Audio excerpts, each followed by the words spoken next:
जय जिनेन्द्र। सुजोग थेरेपी के इस स्पेशल कार्यक्रम में आप सबका स्वागत है। मुझे खुशी है कि आज मुझे नारी तू नारायणी के इस महिला सशक्तिकरण के प्रोग्राम के अंदर आज पहले आपकी वेबिनार में भाग लेने का अवसर मिला है। अब पिछले 2 साल से हम सब ने कोविड के दुरूह काल के अंदर बहुत कष्टकारक समय देखा है। हमने वो समय देखा है कि हमको रोगग्रस्त होने पर चिकित्सा सुविधा भी उपलब्ध नहीं है, क्योंकि कोविड की वजह से जो चिकित्सा सिस्टम के ऊपर जो लोड पड़ा और उसकी वजह से हमारे घर में जो दूसरे रोगों से ग्रस्त हुए, जो कोविड से ग्रस्त न होते हुए भी दूसरे रोगों से और गंभीर रोगों से ग्रस्त हुए, उनमें से बहुत से लोगों को चिकित्सा के अभाव के अंदर बड़ी मुश्किलों का सामना करना पड़ा और कई लोगों को प्राण भी त्याग करने पड़े। ऐसे मेरे संपर्क में ऐसे लोग हैं जिनको चिकित्सा सुविधा के अभाव में कोविड के बिना भी तकलीफ उठानी पड़ी और कईयों को तो अपने प्राण भी गंवाने पड़े। तो मैं आजाद जी जैन का बहुत शुक्रिया अदा करता हूं कि उन्होंने एक मुझे ये सुझाव दिया कि हम एक ऐसा विषय इस आज के कार्यक्रम के लिए लें जिससे प्रैक्टिकली जीवन के अंदर हमारे को कैसी ऐसी दुरूह परिस्थिति के अंदर अगर पड़ जाए दुर्भाग्य से, तो हम कैसे उस परिस्थिति से अपने आप को बचा लें, हम अपने परिवार की, अपने नियर और डियर लोगों की और हमारे संपर्क में जो लोग हों उनकी प्राण रक्षा कर सकें। तो सुजोग थेरेपी के ऊपर सुजोग थेरेपी का छोटा सा परिचय करेंगे। हम परिचय करने के साथ में हम बहुत ज्यादा टेक्निकलिटी में नहीं जाएंगे। हम चाहेंगे कि इस सेमिनार के अंदर अब हमारे पास में जो थोड़ा सा 1-1.5 घंटे का समय बचा है उसके अंदर कुछ प्रैक्टिकल बात करें, जिससे वक्त बेवक्त आपके जीवन में ये विषय काम आए और आप उसका भरपूर फायदा उठा सकें। उस तरीके से हम वार्ता करेंगे। मैं आपसे गुजारिश करता हूं कि आप जरूर एक कॉपी और पेन आपके साथ में रखें और उसमें से जो आपको लगे चीज उपयोगी है उसके बारे में नोट्स बना लें, और नोट्स आप बनाएंगे तो वो आपको भविष्य में उसके रेफरेंस की तरीके से काम आएंगे। तो हम प्रेजेंटेशन के साथ में शुरू करेंगे। बीच बीच में प्रेजेंटेशन के अलावा हम थोड़ी बात और कुछ मुझे डेमो करना होगा तो उसके मैं डेमो भी आपको करूंगा, उसके लिए थोड़ी बात, और लास्ट में एक छोटा सेशन आपके प्रश्न उत्तर का भी रखूंगा। मैंने मेरे अपने अंदाज से ऐसे विषय चुने हैं जो ज्यादातर आज की आधुनिक युग के मुख्य रोग हैं, और आधुनिक युग के ऐसे मुख्य रोग हैं कि जो हमारी न केवल जीवन शैली को प्रभावित करते हैं लेकिन कभी कभी हमारी मेडिकल इमरजेंसी जैसी सिचुएशन क्रिएट कर देते हैं। तो मैंने कोशिश करके वो सब्जेक्ट लिए हैं। उसके अलावा भी आपके कुछ बात होगी तो आपके संपर्क में रहेंगे और आपको मार्गदर्शन प्रदान करते रहेंगे। Presentation please.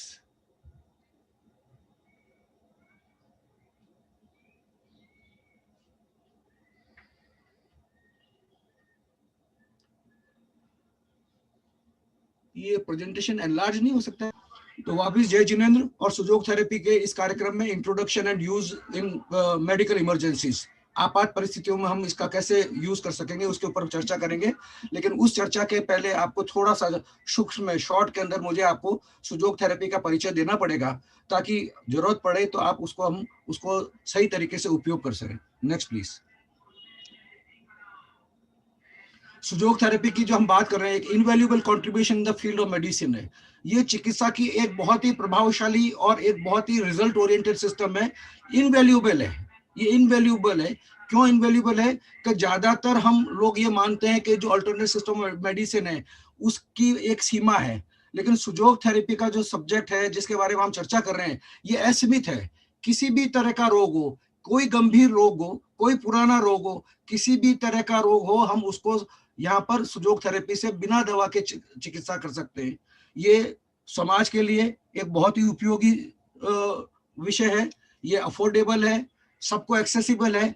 हर आदमी सीख कर बिना किसी स्पेशल बैकग्राउंड के, बिना किसी स्पेशल एजुकेशनल क्वालिफिकेशन के, सिर्फ सीखने की एक जिज्ञासा मात्र हो, उस जिज्ञासा मात्र से आप इसको सीखकर बिना टेक्निकलिटी में जाए हुए सीखकर इसका आप उपचार में फायदा उठा सकते हैं। ये एक अनुभव चिकित्सा पद्धति है।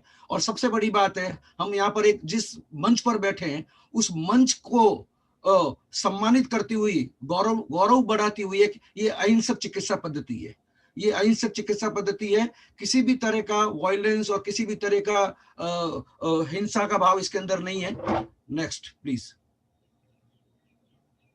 सुजोग थेरेपी। सुजोग थेरेपी की सबसे बड़ी जो विशेषता करें, सुजोग थेरेपी के उपयोग से न केवल हम शारीरिक बल्कि मानसिक और इमोशनल डिजीजेस, और हम आप जानते हैं आज के जमाने में शारीरिक रोगों से मानसिक रोग लोग ज्यादा पीड़ित हैं। इसीलिए कहते हैं कि जो ज्यादातर जो रोग है वो साइकोसोमेटिक है, शरीर से कम और मन से ज्यादा। तो सुजोग थेरेपी एक ऐसी प्रभावी पद्धति है जिससे शारीरिक रोगों का तो निराकरण किया जा ही सकता है, लेकिन इसके साथ साथ में मेंटल और इमोशनल डिजीजेस के ऊपर भी अच्छी तरीके से काम किया जा सकता है। नेक्स्ट, दवा मुक्त स्वस्थ समाज। ये जो प्रकल्प है आपका, ये मानव सेवा योजना जो जैन कॉन्फ्रेंस की महिला शाखा ने जो लिया है, उसके लिए जो अगर मैं कहूँ सबसे सुटेबल विषय है दवा मुक्त स्वस्थ समाज प्रकल्प का, वो सुजोग थेरेपी है। Next please. सुजोग, सु यानी हैंड, जोग यानी फुट, हैंड और foot.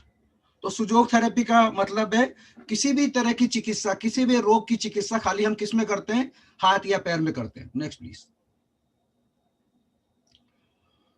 सुजोग therapy natural system is a natural method of treatment through hands and feet. जैसे मैंने बताया, हाथ और पैर के माध्यम से बिना किसी दवा के रोगों से मुक्ति का एक विषय है, और उसके ऊपर हम आज चर्चा कर रहे हैं। Next please. सुजोग थेरेपी इस तरीके से हाथ के अंदर विभिन्न उपकरणों के माध्यम से, जो ज्यादा कॉम्प्लिकेटेड टूल्स नहीं है, सिंपल टेक्निक्स हैं, उसके थ्रू हम ट्रीटमेंट कर सकते हैं। Next please. नेक्स्ट,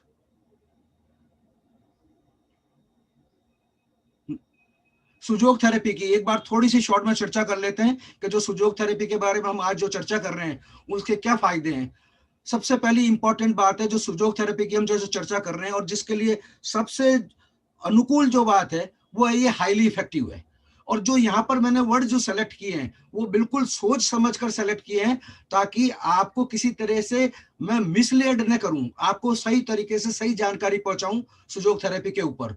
तो सुजोग थेरेपी एक ऐसा सब्जेक्ट है, हाईली इफेक्टिव है, ये बहुत प्रभावशाली चिकित्सा पद्धति है। और ये इतनी प्रभावशाली है कि जब दूसरी चिकित्सा पद्धतियां अपना काम करने में विफल होती है, उस परिस्थिति में भी सुजोग थेरेपी से हम रोगी को फायदा पहुंचा सकते हैं। ये सबसे बड़ी खासियत है।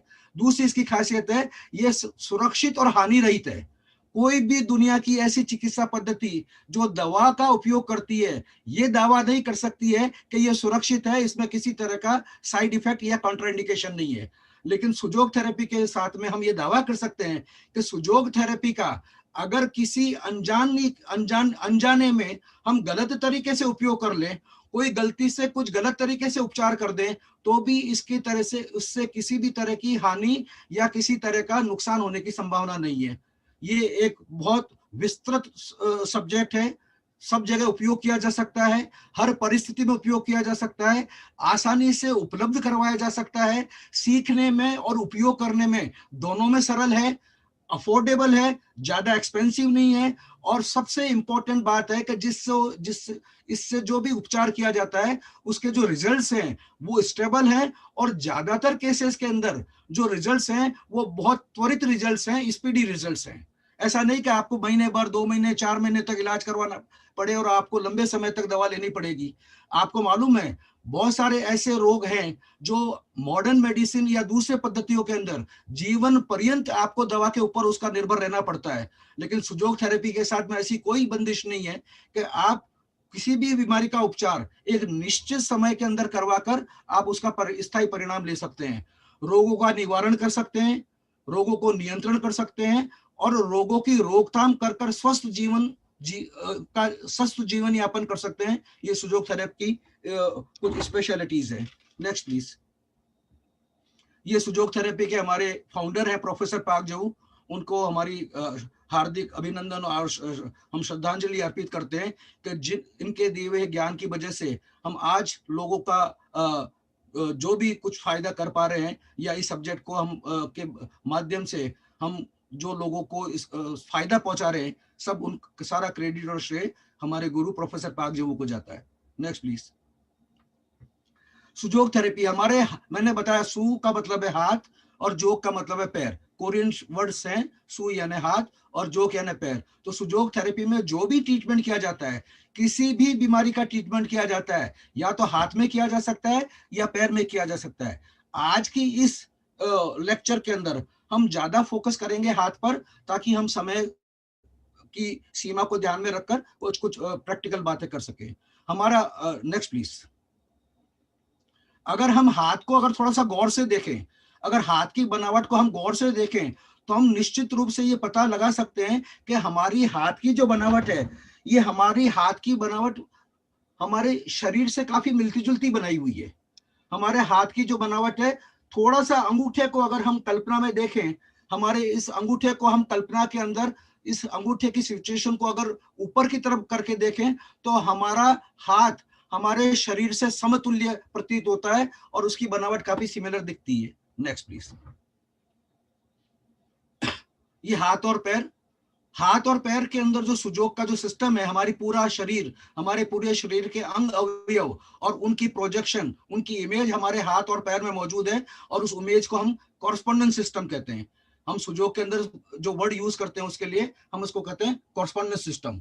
तो हमारे शरीर के हर अंग, हमारे शरीर के हर हिस्से का एक रिप्रेजेंटेशन हमारे हाथ और पैर दोनों में मौजूद है, उसको हम कॉरस्पॉन्डेंस सिस्टम कहते हैं। Next please. ये पद्धति किसी भी प्रकार के निदान और रोग की गंभीरता के बावजूद, irrespective of the seriousness of the disease, irrespective of the diagnosis of the disease, we can treat every disease successfully without any medicine. ये सबसे बड़ा फायदा है सुजोग थेरेपी का, हमने बात की इसके बारे में। Next please. सुजोग थेरेपी एक अत्यंत उपयोगी एवं प्रभावशाली दवा विहीन प्राकृतिक चिकित्सा पद्धति है, जिसके द्वारा साधारण गंभीर सहित नए पुराने सभी रोगों का सफल उपचार किया जा सकता है। Next please. Sujok correspondence system. Next. थोड़ा सा आप देख लें कि हमारे हाथ के अंदर किस हिस्से के अंदर हमारे शरीर का कौन सा हिस्सा है। अंगूठे के अंदर हमारा हेड हिस्सा है, अंगूठे के ऊपरी हिस्से के अंदर हमारा फेस वाला हेड वाला हिस्सा है। अंगूठे के नीचे वाला इस पार्ट के अंदर हमारा नेक का हिस्सा है। पूरी हथेली के अंदर ये हमारा एब्डोमेन का हिस्सा है, और अंगूठे के नीचे ये जो उभरा वाला हिस्सा है, अंगूठे के नीचे ये उभरा वाला हिस्सा है, ये हमारा चेस्ट का हिस्सा है। तो हमारे को सुजोग थेरेपी का उपयोग करने के लिए पता होना चाहिए कि हमारे हाथ के अंदर शरीर का कौन सा हिस्सा कहां पर मौजूद है। तो ये बहुत सरल है। अंगूठा हमारा ऊपर का हिस्सा हमारा हेड का हिस्सा है, अंगूठे का नीचे का हिस्सा हमारा नेक का हिस्सा है। ये अंगूठे के नीचे हथेली का उभरा वाला जो हिस्सा है वो हमारी छाती का हिस्सा है, यानी चेस्ट का हिस्सा है। और ये हमारी पूरी हथेली, ये अंगूठे के उभरे हुए हिस्से को मिलाते हुए उसके सहित ये पूरी हथेली हमारे एब्डोमिनल एरिया को रिप्रेजेंट करती है। 4 उंगलियां हमारी आर्म्स और लेग्स को रिप्रेजेंट करती है।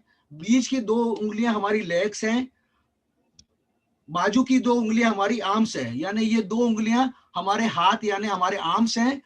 बीच की जो 2 उंगलियां हैं वो लेग्स है, यानी हमारी टांगे हैं। तो जैसे हमारी लेग्स के अंदर 3 जॉइंट्स हैं, उसी तरह के ये देखो इन फिंगर्स में भी 3 जॉइंट है, इन फिंगर्स में भी 3 जॉइंट है। तो इस तरीके से हम लेग का सारा एरिया हमारे हाथों में अच्छी तरह से निकाल सकते हैं। 2 लेग्स हैं, 2 आर्म्स हैं, हेड है, नेक है, चेस्ट है, एब्डोमेन है। इस तरीके से हथेली के अंदर हमारे पूरे शरीर की इमेज, जिसको हम कॉरस्पॉन्डेंस सिस्टम कहते हैं, मौजूद है। और इस इमेज को समझकर अगर इस सब्जेक्ट को यूज करना है तो ये इमेज हमारे को जानना जरूरी है। इस इमेज को समझकर हम वक्त जरूरत किस चीज का इलाज कहां पर करना है उसका पता लगा सकते हैं। Next please. ये शरीर का किस तरीके से हिस्सा है, मैंने आपको समझाया है कि बीच की जो दो हमारी उंगलियां हैं वो हमारी लेग्स को रिप्रेजेंट करती है, लिटिल फिंगर और इंडेक्स फिंगर ये हमारी आर्म्स को रिप्रेजेंट करती है, अंगूठे का ऊपर वाला हिस्सा हेड को रिप्रेजेंट करता है, अंगूठे का नीचे वाला हिस्सा लेग को रिप्रेजेंट करता है, लाइफ लाइन यानी जीवन रेखा के अंदर का पूरा उभरा वाला हथेली का हिस्सा वो हमारे चेस्ट को रिप्रेजेंट करता है, जिसमें लंग्स और हार्ट के एरियाज मौजूद हैं, और ये पूरी हथेली हमारी एब्डोमिनल एरिया यानी हमारे पेट के उदर क्षेत्र के जो ऑर्गन है वो उसके अंदर मौजूद है। Next please, next please.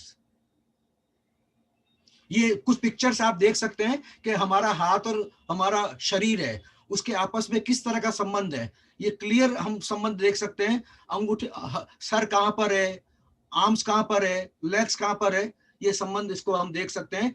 जैसे हमारे शरीर के अंदर 5 भाग जुड़े हुए हैं हमारे धड़ से, हमारे जो मुख्य भाग है हमारा शरीर का जो सेंट्रल पार्ट है उससे 5 भाग जुड़े हुए हैं, 2 लेग्स, 2 आर्म्स और एक हेड और नेक। इसी तरीके से हथेली में भी हमारी हथेली से 5 भाग जुड़े हुए हैं, 5 उंगलियां जुड़ी हुई है। तो शरीर में भी जैसे हमारे 5 हिस्से हैं उसी तरह से हथेली में भी हमारे 5 हिस्से निकले हुए हैं, और कौन सा हिस्सा किसको रिप्रेजेंट करता है वो भी मैंने आपको समझाया है। Next please, next. ये खाली हमारा हाथ और ह्यूमन बॉडी का कैसा रिलेशनशिप है इसको समझाने के लिए आपको थोड़ी सी पिक्चर्स आप देख सकते हैं कि किस तरीके से प्रोपोर्शनल उसका रेशियो, हमारे जैसे हमारी शरीर के अंदर हमारे टांगे लंबी हैं तो बीच की 2 उंगलियां लंबी हैं, हमारे आर्म्स छोटी हैं तो साइड की 2 उंगलियां छोटी है, हमारा हेड और नेक का हिस्सा सबसे छोटा है और थोड़ा थिक है, तो ये हमारा अंगूठा जो हेड और नेक को रिप्रेजेंट करता है वो सबसे छोटा है और थिक है। तो जिस तरीके से हमारे शरीर की बनावट है वैसी ही बनावट स्ट्रक्चरली, इंजीनियरिंग की बात करें स्ट्रक्चरली हमारे हाथ की बनावट हमारे शरीर की बनावट से मिलती जुलती है। क्या मतलब है, हमारे शरीर की डिजाइन ऐसी बनाई गई है कि हमारे हाथ की डिजाइन इस तरह से बनाई गई है कि हमारे शरीर के किसी भी हिस्से का हम हाथ में किस जगह पर वो मौजूद है उसका अनुमान लगा सकते हैं इस समानता को देखते हुए। Next please. ये देखो आप, हमारे हाथ के अगर देखें तो ये जो 4 हमारी उंगलियां हैं, 5 जो उंगलियां हैं, एक अंगूठा और 4 उंगलियां, बीच की 2 उंगलियां, बीच की 2 उंगलियां लेग्स को रिप्रेजेंट करती है, लेग्स में 3 जॉइंट है, देखो इसमें भी 3 जॉइंट है, तो इसका मतलब है अगर हमको घुटने का ट्रीटमेंट करना है तो इस उंगली में घुटने का ट्रीटमेंट कहां पर होगा, बीच वाले जॉइंट पे होगा। आर्म्स के अंदर भी हमारे 3 जॉइंट हैं, तो ये जो लिटिल फिंगर और इंडेक्स फिंगर है उसमें भी 3-3 जॉइंट मौजूद है। हेड और नेक हमारे 2 हिस्से हैं, एक हिस्सा हेड है एक हिस्सा नेक है, तो अंगूठे में हमारे 2 ही हिस्से हैं। तो कहने का मतलब है हाथ की बनावट हमारे शरीर की बनावट से स्ट्रक्चरली इतनी मिलती जुलती है कि हम आसानी से हमारे शरीर का प्रोजेक्शन, उसकी इमेज हाथ के ऊपर देख सकते हैं और उसका उपयोग कर सकते हैं। Next please, next, next. ये सबसे बड़ी जो सिमिलरिटी, एक और सिमिलरिटी आप समझ सकते हैं कि अंगूठे को अगर हम देखें, ये अंगूठे को अगर देखें तो हमारा हेड और नेक से दिखने में भी सिमिलर है। अंगूठा अगर हम देखें, मैं अगर आपसे पूछूं बिना किसी बैकग्राउंड के, बिना किसी सुजोग के इंट्रोडक्शन के, कि हमारे हाथ के अंदर कौन सा ऐसा हिस्सा है जो हमारे हेड और नेक से मिलता जुलता है, तो हमारा सबका ध्यान किधर जाएगा, अंगूठे के ऊपर ही जाएगा। और अंगूठा हमारा हेड है, हेड यानी जिसके अंदर ब्रेन है। तो जैसे हमारे शरीर के अंदर हेड की महत्व है, हेड की इंपॉर्टेंस है, हमारे अगर शरीर की बात करें तो कौन सा हिस्सा सबसे ज्यादा इंपॉर्टेंट है शरीर के अंदर, हेड एरिया, क्योंकि उसके अंदर ब्रेन है जो हमारे शरीर को सबसे संचालित करता है और उसको कंट्रोल करता है। इसी तरीके से हाथ के अंदर अगर हम बात करें, हाथ में कौन सा हिस्सा सबसे ज्यादा इंपॉर्टेंट है, 4 उंगलियां, एक अंगूठा, हथेली, सबसे ज्यादा इंपॉर्टेंट कौन सा है, अंगूठा है। तो जो इंपॉर्टेंस हमारे हाथ के अंदर अंगूठे की है वही इंपॉर्टेंस हमारे शरीर के अंदर सर की है। तो ये क्लियर न केवल उसकी शेप से बल्कि उसके रोल से भी तय होता है कि अंगूठा हमारे सर को रिप्रेजेंट करता है। नेक्स्ट प्लीज, इस तरीके से हमारे, अगर हम इस तरीके से थोड़ा कल्पना के अंदर अगर हम हमारे हाथ को देखें और हाथ के अंगूठे की पोजीशन को थोड़ा कल्पना में इस तरह से देखें, तो हमारे को शरीर से हमारे हाथ की बनावट की समानता और ज्यादा स्पष्ट रूप से परिलक्षित हो सकती है। तो ये हाथ और पैर की इमेज को देखकर हम कौन सा शरीर का हिस्सा हमारे हाथ में या पैर में किस जगह पर है, इसका हम अनुमान लगा सकते हैं। Next please, next, next. ये हाथ का आगे का हिस्सा कहां पर है, शरीर का आगे का हिस्सा, शरीर का पीछे का हिस्सा। Next please, next. ये देखें, अगर शरीर का आगे का हिस्सा है, अगर हमको देखना है तो शरीर, हथेली के हाथ के आगे की तरफ जो हथेली का हिस्सा है उसकी तरफ देखेंगे। शरीर का पीछे का हिस्सा देखना है तो हाथ और पैर के पीछे वाले हिस्से के ऊपर, यानी शरीर का आगे का हिस्सा हाथ के आगे के हिस्से पर, शरीर का पीछे का हिस्सा हाथ के पीछे के हिस्से पर। Next please. ये किस तरीके से हमारा रीढ़ की हड्डी और हमारे शरीर के पीछे का जो हिस्सा है उसका प्रोजेक्शन, ये हिस्सा अगर देखें अंगूठे के अंदर, ये वाला हिस्सा, ये सर्वाइकल का हिस्सा, नेक के अंदर रीढ़ की हड्डी का हिस्सा, ये पीठ की बैक, अपर बैक का हिस्सा, और ये बाकी की रीढ़ की हड्डी यानी लंबर, सैक्रम और डायाफ्राम के नीचे की रीढ़ की हड्डी का हिस्सा। Next please. ये देखना जरूरी है, ये देखना जरूरी है, क्योंकि मैं आज आपको मेडिकल इमरजेंसी के अंदर कुछ जो चीजें चर्चा करूंगा उसमें एक इंपॉर्टेंट चर्चा है कि अगर हमारे के सामने किसी का हार्ट अटैक हो जाए या हार्ट की किसी को ट्रबल हो जाए, उस वक्त जब तक उसको मेडिकल एड ना मिले तो उस अवस्था के अंदर हम कैसे उसका उपचार दें ताकि उसके अंदर हम उसको बचा सकें, और जब तक मेडिकल एड ना मिले तब तक उसको सुरक्षित रख सकें। तो ये वाला जो हिस्सा है अंगूठे के नीचे हथेली का जो उभरा वाला हिस्सा है वो हमारी चेस्ट है, और चेस्ट के अंदर दो ऑर्गन है, लंग्स और हार्ट, लंग्स और हार्ट। और ये हार्ट, आप यहाँ हार्ट का शेप स्पष्ट रूप से देख सकते हैं कि ये हार्ट का हिस्सा कहां पर है। तो ये हार्ट का हिस्सा कहां पर है, इसको देखने के लिए एक और सरल तरीका है कि ये हथेली का हिस्सा, ये हथेली का उभरा वाला हिस्सा, अंगूठे के नीचे लाइफ लाइन के अंदर का उभरा वाला हिस्सा, ये हमारा चेस्ट का हिस्सा है, और इस चेस्ट के अंदर लंग्स है और हार्ट है। अब हार्ट कहां पर है, क्योंकि ये हिस्सा तो बड़ा है, उसकी एक सरल टेक्निक मैं आपको बता देता हूं। ये जो बीच की उंगली है, मिडिल फिंगर जो है, इस मिडिल फिंगर की सीध के अंदर आप अंदर आ जाएं, अंगूठे के सीध, अंगूठे के तक आ जाएं, इस मिडिल फिंगर से सीधा अंदर की तरफ अंगूठे के नीचे आ जाएं, और जहां पर आप पहुंचे वो हिस्सा हार्ट का है। ये बहुत जान लेना जरूरी है कि अगर ये एरिया आप अच्छी तरीके से समझ लें और खुदा ना करे कभी ऐसी परिस्थिति आ जाए तो आप इसका उपयोग करके लोगों को बचा सकते हैं। वापस देखें, ये बीच की उंगली, हाथ को ऐसे रखें, अंगूठे के नीचे वाला उभरा वाला हिस्सा हमारा चेस्ट है जिसके अंदर लंग्स है और हार्ट है। अब हार्ट चूंकि पूरे इस एरिया में नहीं है, छोटा सा हिस्सा हार्ट का हिस्सा है, तो उसको देखने का तरीका क्या है, ये मिडिल फिंगर जो बीच की उंगली है उसकी सीध के अंदर अंदर आ जाएं, अंगूठे तक पहुंच जाएं, अंगूठे के नीचे तक पहुंच जाएं, और ये जो दो उंगली मैंने रखी हुई है वो हिस्सा हार्ट का हिस्सा है। वो इस तरीके से हार्ट का एक्यूरेट लोकेशन आप फाइंड आउट कर सकते हैं। तो हार्ट की जब आप आगे बात करेंगे तो मैंने आपको बताया कि हार्ट का एरिया कैसे फाइंड आउट करना है। Next please, next.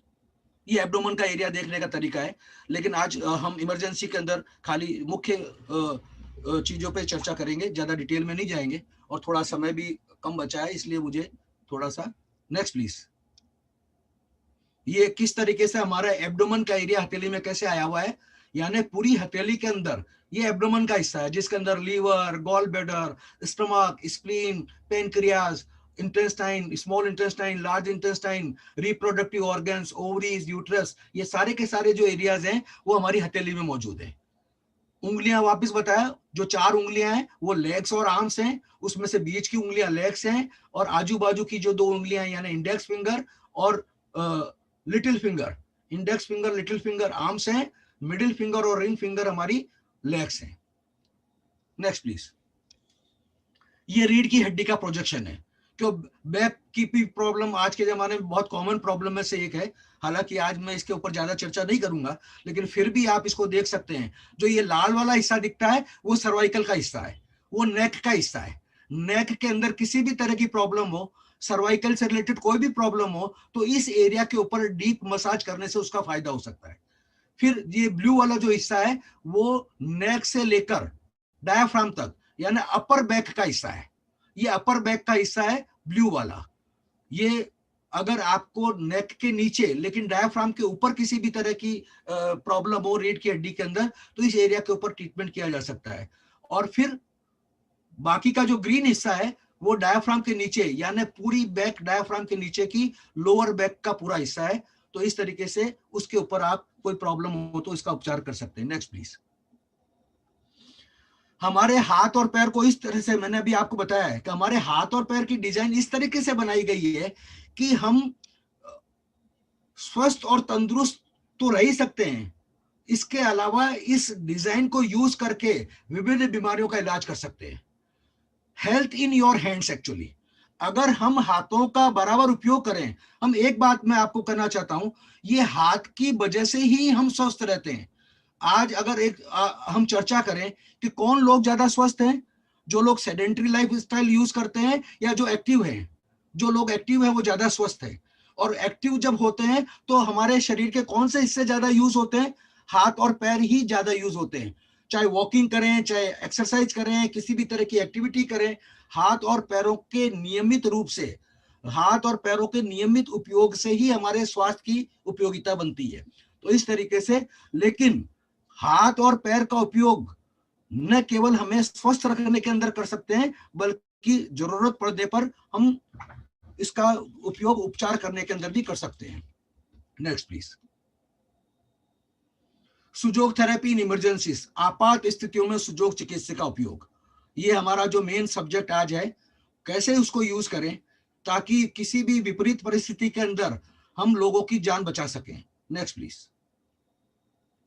सुजोग थेरेपी द्वारा उपचार देकर आपात स्थिति में रोगी के प्राणों की रक्षा की जा सकती है। अगर इस सही तरीके से इसका उपयोग कर सके मौके पर ऐसे नहीं, मेरे लाइफ के अंदर मेरे हजारों स्टूडेंट्स के, सैकड़ों नहीं हजारों स्टूडेंट के टेस्टिमोनियल्स हैं जिन्होंने बुरे वक्त के अंदर लोगों की मदद कर उनकी जान बचाई है। तो ये सुजोग थेरेपी का अगर समुचित उपयोग किया जाए, मौके पर समुचित उपयोग किया जाए, तो हम रोगी के प्राणों की रक्षा भी कर सकते हैं। नेक्स्ट। तो सबसे पहले मैं जो एक सरल तरीके से शुरू करते हैं, कुछ फर्स्ट एड टेक्निक्स, और specially in cases of bleeding के कुछ केसेस लिए मैंने, जो आज के जमाने में काफी आम है।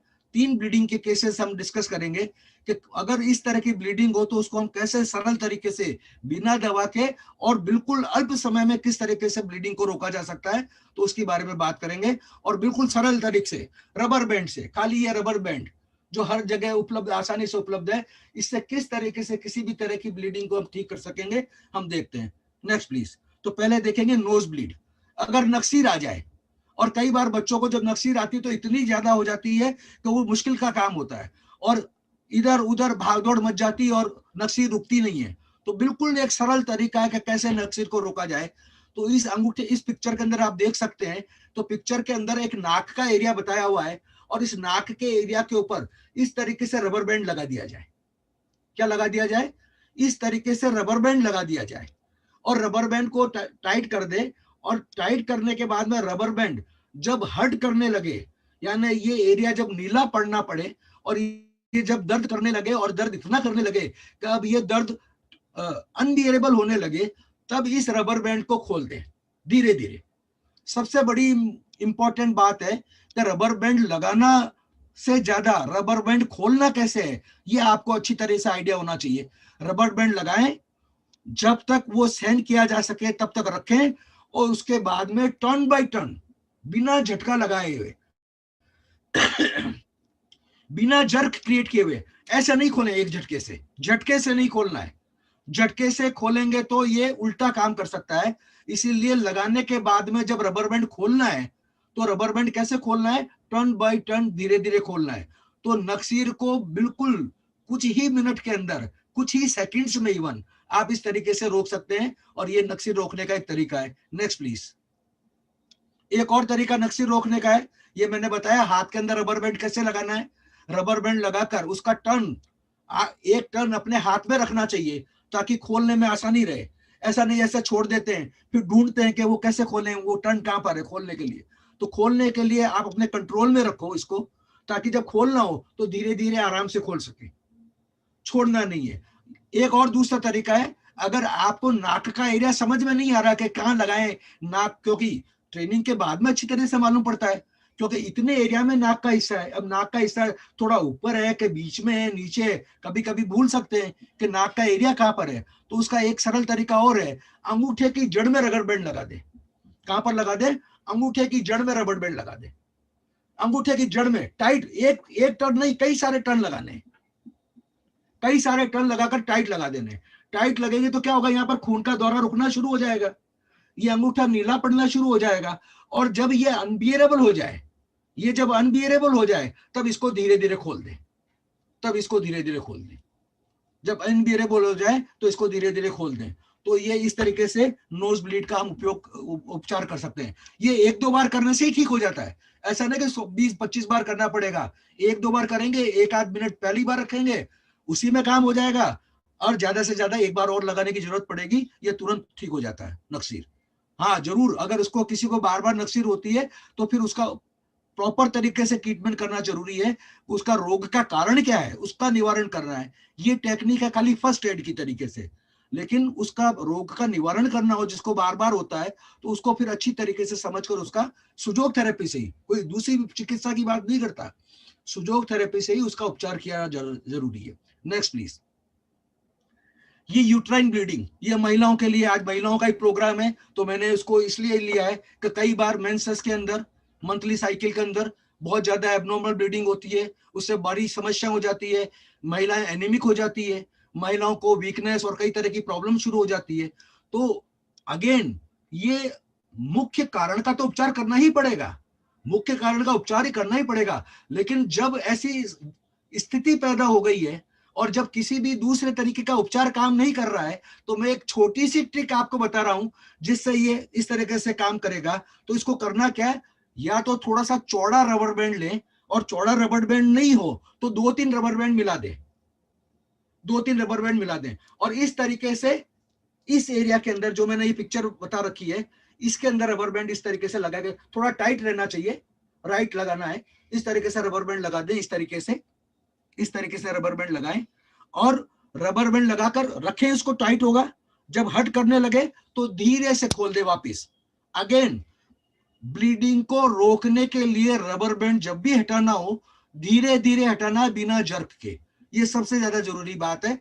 इसका एक सरल तरीका और है, अगर ये एरिया समझ में नहीं आता हमारे को कहां लगाएं कैसे लगाएं, तो इसका सरल तरीका है, किसी भी उंगली का, किसी भी उंगली के जड़ के अंदर, ये नीचे किसी भी उंगली के जड़ के अंदर,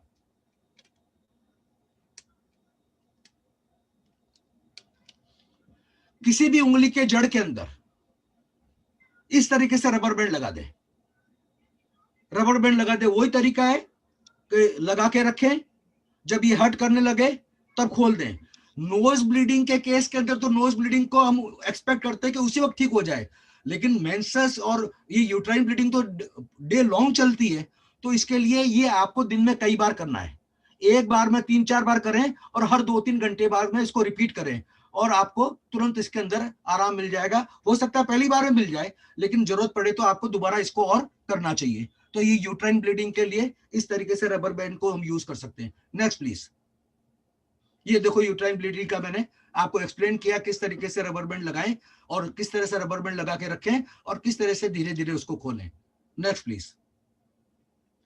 ये एक और ब्लीडिंग पाइल्स, ये भी बहुत आजकल काफी बड़ी समस्या है, और कई बार जब ब्लड जाने लगता है तो वो इतना ज्यादा जाने लगता है कि वो तकलीफ वाली बात हो जाती है। तो उसके लिए भी एक सरल तरीका मैंने आपको के लिए क्रिएट किया है कि इसमें रबर बैंड का उपयोग ना करके इसके लिए एक सरल टेक्निक है। ये टेक्निक आप उसमें भी काम में ले सकते हैं, यूट्राइन ब्लीडिंग में भी काम में ले सकते हैं, नोज ब्लीडिंग में भी काम में ले सकते हैं। लेकिन रबर बैंड की टेक्निक सरल है और तुरंत प्रभाव देती है, और उसके लिए उस एरिया की एग्जैक्ट लोकेशन का पता होना जरूरी नहीं है। आपको जस्ट इसके जड़ में लगा दिया, अंगूठे में लगा दिया, अंगूठे की जड़ में लगा दिया, तो भी हमारा काम हो जाता है। लेकिन पाइल्स के केस के अंदर ये जो हथेली का जो पीछे का हिस्सा है, ये हथेली का जो पीछे का हिस्सा है, ये जो 2 उंगलियां हैं, बीच की 2 उंगलियां, उसके सेंटर के अंदर, हथेली के अंदर, ये बीच की जो 2 उंगलियां हैं, इसके ऊपर यहां पर आइस क्यूब से उसको ठंडा करें। फ्रिज में से एक आइस क्यूब ले लो, अगर डायरेक्ट लगा सकते हैं कोई दिक्कत नहीं है, एक पॉलीथीन की थैली में डाल लो और उस आइस क्यूब से ठंडा सेक करना उसके ऊपर काफी देर तक।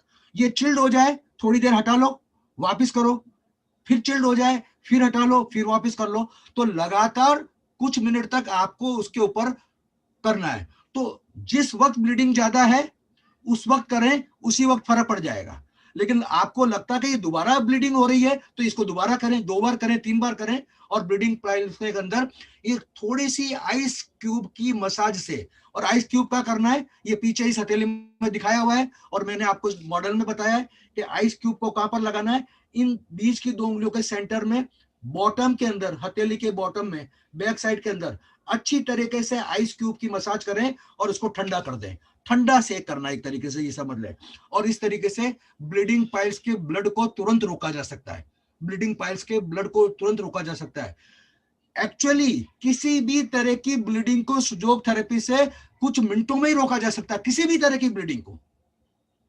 लेकिन उसके लिए हमारे को सब्जेक्ट की पूरी गहन जानकारी होना चाहिए कि कौन सी ब्लीडिंग को रोकने के लिए किस जगह लगाना चाहिए, कैसे यूज करना चाहिए, कौन सा एरिया हमारे हाथ में किस जगह मौजूद है। लेकिन ये 3 जो कॉमन है ब्लीडिंग, उन कॉमन ब्लीडिंग्स के मैंने केसेस आपको समझाए हैं और इसका आप उपयोग कर सकते हैं जरूरत पर। तो रबर बैंड टेक्निक से इसका यूज कर सकते हैं। Next please. हाइपरटेंसिव क्राइसिस, आज के जमाने की, मॉडर्न जमाने की सबसे खतरनाक बीमारी। क्या कहते हैं? Hypertensive crisis, extremely high blood pressure. शायद ही कोई ऐसा हो जो ब्लड प्रेशर की शिकायत नहीं करता हो आज के जमाने में। ठीक है, वो ब्लड प्रेशर है, आपका कंट्रोल है, वो बात ठीक है। लेकिन अगर हाइपरटेंसिव क्राइसिस, जिसको कहते हैं एक्सट्रीमली हाई ब्लड प्रेशर, अत्यधिक उच्च रक्तचाप, अत्यधिक किसको कहते हैं? 180 से ऊपर चला जाए, नीचे वाला 120, 110, 120 के ऊपर चला जाए, ये लाइफ थ्रेटनिंग कंडीशन है। ये तुरंत ब्रेन हेमरेज कर सकती है। ये स्ट्रोक में इसका रिजल्ट स्ट्रोक में हो सकता है और ये लाइफ थ्रेटनिंग है। अगर समय पर, समय रहते अगर इस ब्लड प्रेशर को कम नहीं किया जाए तो ये पेशेंट के, व्यक्ति के जान पर बन सकती है। ये जानलेवा है।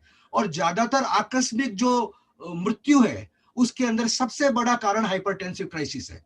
तो हाइपरटेंसिव क्राइसिस के केस के अंदर आप कैसे उस वक्त इमीडिएटली उसका ब्लड प्रेशर कैसे कंट्रोल करें, उसके बारे में हम बात करेंगे। Next please.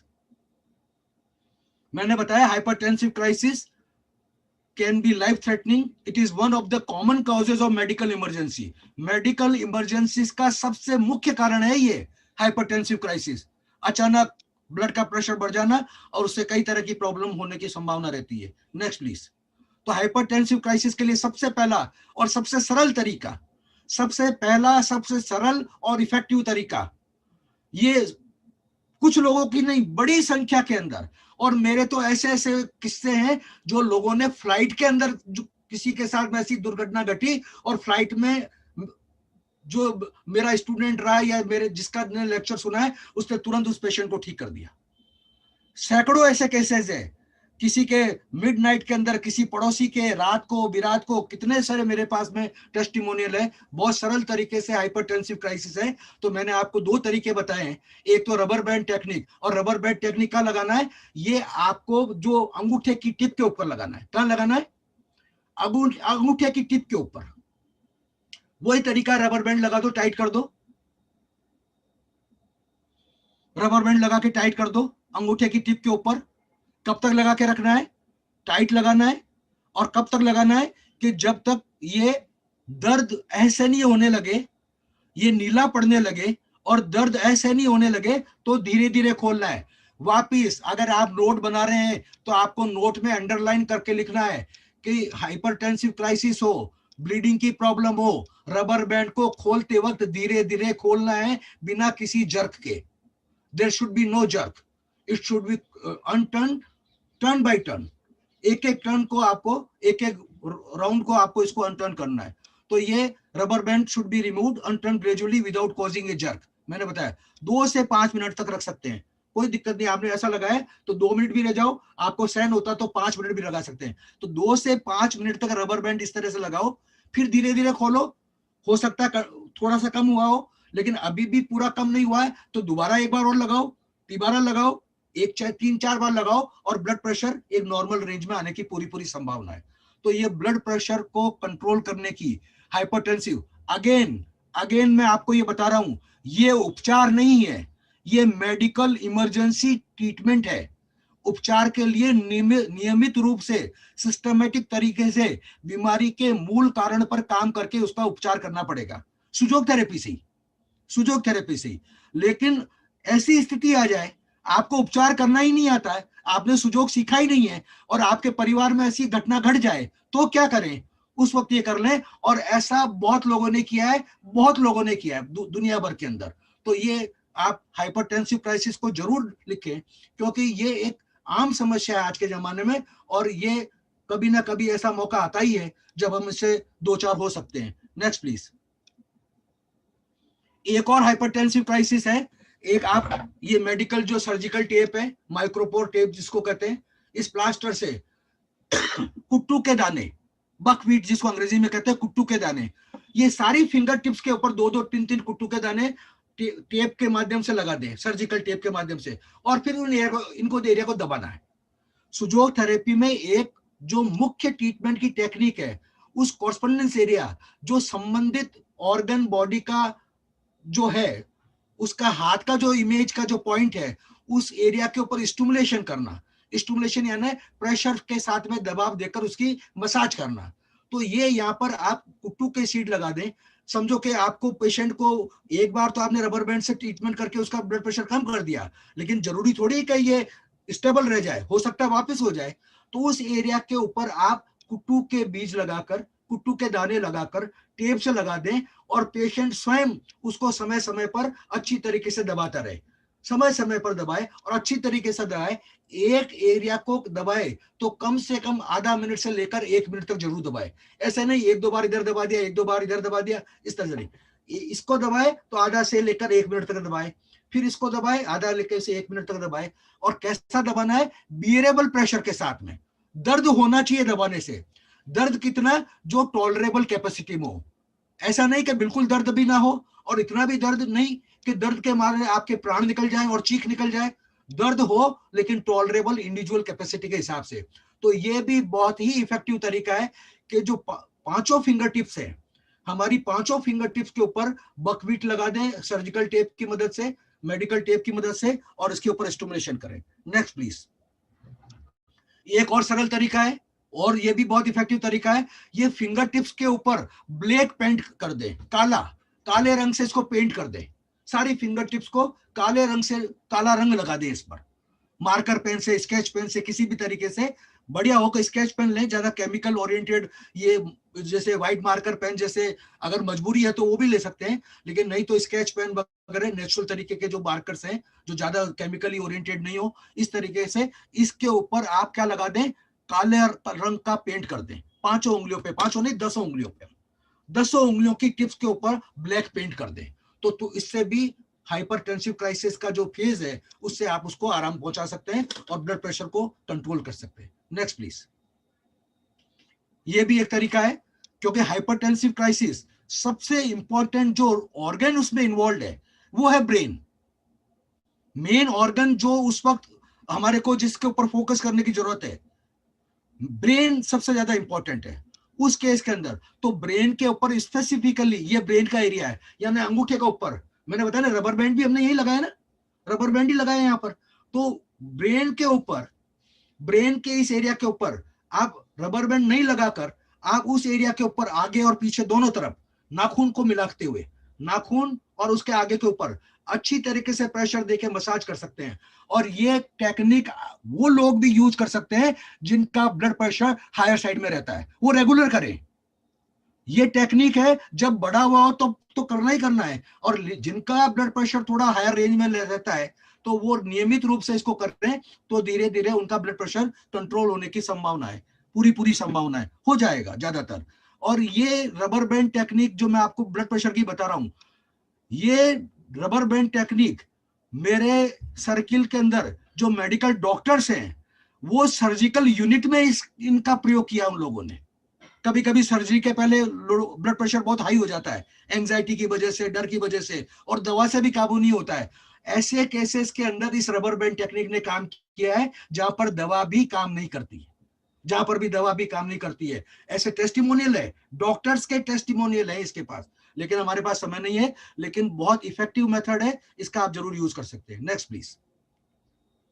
एक और तरीका है हाइपरटेंसिव क्राइसिस के अंदर, ये अंगुलियों का ये जो बीच का हिस्सा है, बीच की उंगलियों का बीच का हिस्सा, बीच की उंगलियों का बीच का हिस्सा, यहां पर पीली सरसों लगा दे। क्या लगा दे? येलो मस्टर्ड, पीली सरसों आती है, वही सर्जिकल टेप की मदद से इसके ऊपर लगाएं और इस एरिया के ऊपर पीली सरसों बांध दे, पीली सरसों बांध दे। या फिर कैप्सिकम प्लास्टर आता है मेडिकल स्टोर पर, कैप्सिकम प्लास्टर, कैप्सिकम प्लास्टर, वो प्लास्टर लगा दे, कैप्सिकम प्लास्टर लगा दे। ये बीच की उंगलियों के बीच के हिस्से के ऊपर कैप्सिकम प्लास्टर लगा दे। कैप्सिकम प्लास्टर नहीं हो तो आपके पास में घर पे जो सरसों है, पीली सरसों के बीज टेप के ऊपर लगाएं और उसके ऊपर बांध दें और उसके ऊपर वही स्टिमुलेशन देके उसकी मसाज करें, यूज करें इसको। तो इससे भी ब्लड प्रेशर के ऊपर काफी नियंत्रण पहुंचता है।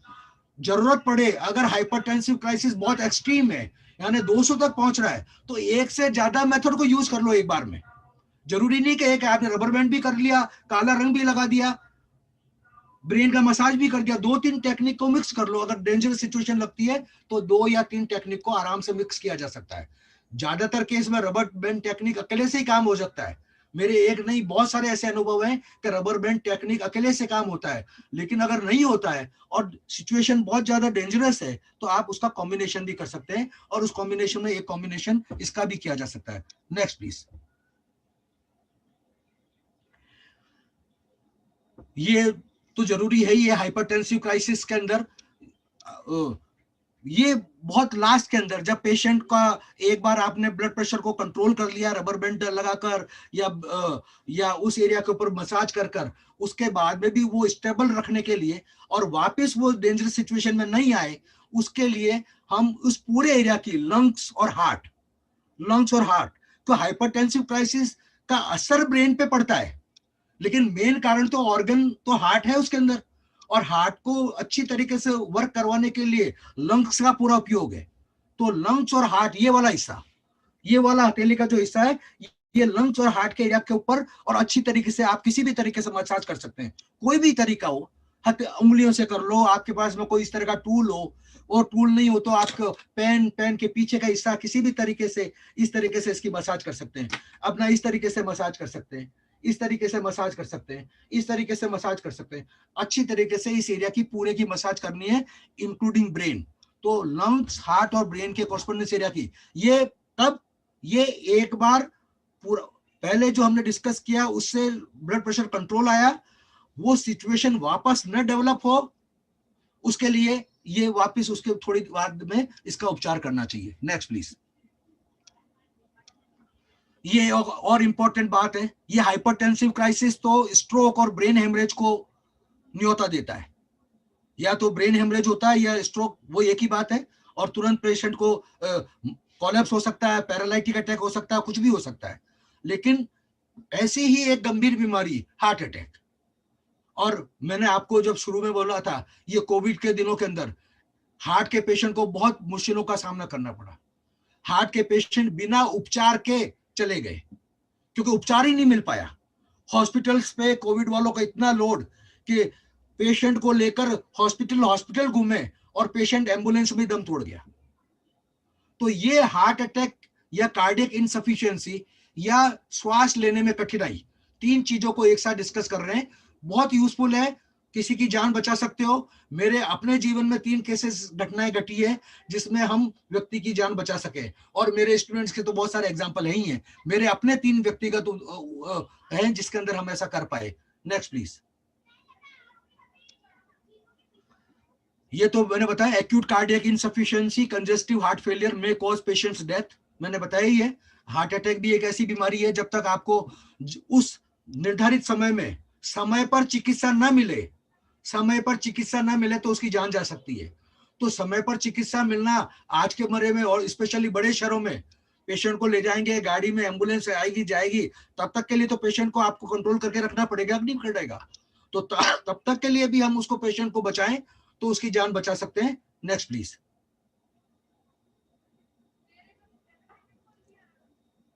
ये एरिया मैंने आपको पहले डिस्कस किया ही है, ये एरिया डिस्कस किया है, और इस एरिया के लिए वापस बता देता हूं। अगर हार्ट अटैक है तो हार्ट का कॉरस्पॉन्डेंस एरिया अच्छी तरह से स्टिमुलेट होना जरूरी है।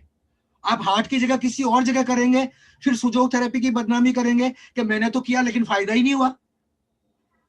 फायदा कब होगा? जब हार्ट के एरिया पर करेंगे तो। और हार्ट का एरिया मैंने आपको बताया, अच्छी तरह से समझाया। कैसे समझाया? हार्ट कहां पर है? पहली बात तो अंगूठे की सीध में है। ये हिस्सा हथेली का जो उभरा वाला हिस्सा है, लाइफ लाइन के अंदर अंदर, लाइफ लाइन के बाहर जाना ही नहीं, लाइफ लाइन के अंदर अंदर हथेली का उभरा वाला हिस्सा है, वो चेस्ट है, जिसमें से लंग्स और हार्ट है। तो लंग्स तो पूरे चेस्ट में है, इसलिए कहीं भी करें लंग्स कवर हो जाते हैं। यानी दोनों लंग्स को कवर करना है तो पूरे एरिया का ट्रीटमेंट करना पड़ेगा, लंग्स कवर हो गए। लेकिन हार्ट को स्पेसिफिकली कवर करना है तो हमारे को हार्ट अटैक में हार्ट पे फोकस करना जरूरी है उस वक्त। तो हार्ट को फोकस करने के लिए क्या करना है, मैंने तरीका बताया। हार्ट को, ये बीच की उंगली को देखो आप, बीच की उंगली से पे ये उंगली रखो दोनों, और अंदर की तरफ आ जाओ, बीच की उंगली की सीध में अंदर की तरफ आ जाओ, और अंगूठे के नीचे जहां पहुंचे ये हिस्सा हार्ट का है। आराम से निकाल सकते हैं, एक्यूरेट हार्ट का हिस्सा निकाल सकते हैं, अंदाज से नहीं निकाल सकते। यानी बीच की उंगली इसकी सीध के अंदर आ जाओ, अंगूठे के नीचे तक आ जाओ, और ये हार्ट का एरिया हो गया। और इस एरिया के ऊपर अच्छी तरीके से दबाव देना है। हार्ट अटैक के अंदर पेशेंट आपके दबाव देने के दर्द से चिल्लाने लगे तो भी कोई चिंता की बात नहीं।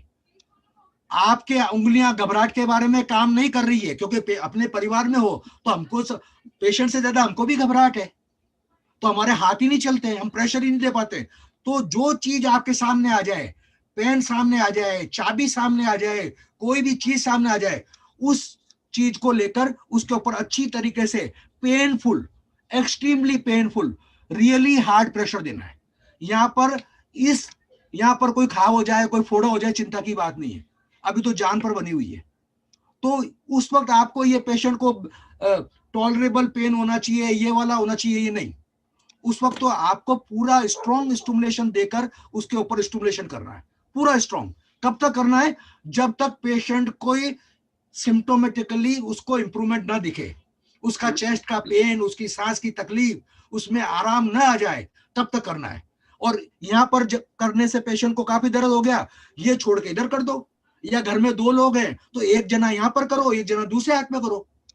ये बहुत इंपॉर्टेंट है। हार्ट अटैक में आपको पेशेंट के ये जो ट्रीटमेंट का पेन है उसके बारे में नहीं सोचना है, चिल्लाने दो उसको। खाली ये पूछ लो कि तू इसकी वजह से चिल्ला रहा है या तकलीफ की वजह से चिल्ला रहा है। यूजुअली वो इसकी वजह से चिल्लाएगा, तो उसके ऊपर अच्छी तरीके से, कोई टाइम का क्राइटेरिया नहीं है, आधा मिनट करना कि 1 मिनट करना, कोई क्राइटेरिया नहीं है। पूरा अच्छी तरह से स्ट्रॉन्ग स्टिमुलेशन देना है। थोड़ा सा जितना आपने अनुमान लगाया उससे बड़े एरिया पे देना है, ताकि हार्ट का एरिया मिस ना हो जाए। और अच्छी तरीके से जब तक पेशेंट को रिलीफ ना आ जाए तब तक उसको इम्प्रूव देना है। ये बहुत ज्यादा जरूरी है। तो पहली बात तो ये, आपको ये ट्रीटमेंट करना है हार्ट के कॉरस्पॉन्डेंस एरिया पे। Next please.